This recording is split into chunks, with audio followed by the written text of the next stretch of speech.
नाशिकच्या एका खासगी होम फायनान्स कंपनीमधून उच्चभ्रू लॉकरमधून 222 खातेदारांचे दागिने गायब झालेत। या दागिन्यांची किंमत सुमारे 5 कोटींच्या दरम्यान आहे। ही सगळी घटना सीसीटीव्हीत चित्रित झाली। सरकारवाडा पोलीस स्टेशनमध्ये गुन्हा सुद्धा दाखल झालाय।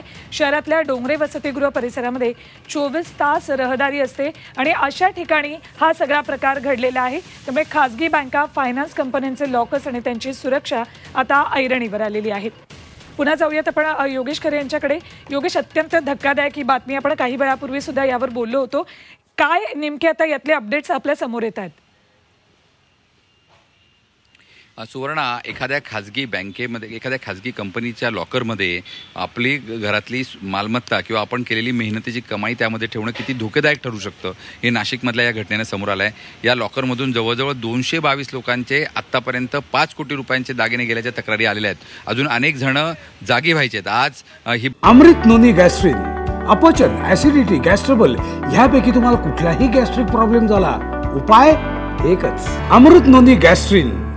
बातमी सगळीकडे गेल्यानंतर अजूनही यामध्ये वाढ होण्याची शक्यता आहे, पण 222 लोकांच्यामुळे ही रक्कम खूप मोठ्या प्रमाणात होऊ शकते अशी परिस्थिती आहे। पोलीस अधिकाऱ्यांनी याचा पूर्ण तपास केल्यानंतर हे लक्षात आलेलं आहे की आवाडसाहेब एक आपल्यासोबत पोलीस अधिकारी पण आहेत, आपण त्यांच्याशी चर्चा करूया, त्यांच्याकडून जाणून घेऊया नेमकं काय झालं। ही जी चोरी झालेली आहे किंवा जी काही लॉकरमधलं लोकांचं सामान गेलं आहे, हे कशा पद्धतीने या ठिकाणी चोरी झाली आहे?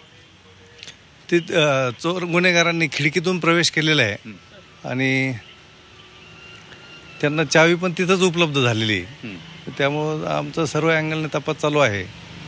त्यांना कोण सामील आहे, म्हणजे त्यांना कशा माहिती भेटली, त्यांनी आधी तिथे येऊन रेकी केली होती का काय वगैरे, CCTV मार्फत किंवा इतर गुप्त बातमीदारामार्फत तपास चालू आहे। असं म्हटलं जातं की अवघ्या 15 मिनिटात ही सगळी कारवाई म्हणजे चोरांनी सफाई केलेली आहे।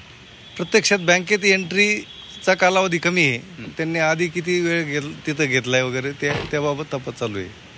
पण यामध्ये जी काय मालमत्ता गेलेली यामध्ये वाढ होऊ शकते, 5 कोटीपेक्षा जास्त वगैरे व्हॅल्युएशन वाढू शकतं, मालमत्ता तर तेवढीच गेलेली आहे। कारण हो, आपण बघू शकतो की निरीक्षकांनी सुद्धा सांगितलेलं की तपास सुरू आहे। अवघ्या 15 मिनिटात ही सगळी कारवाई पार पडली आहे आणि यामध्ये बँकेचा निष्काळजीपणा यामध्ये भोवलेला आहे। बँकेनं लॉकरच्या चाव्या सुद्धा त्याच ठिकाणी ठेवलेल्या होत्या।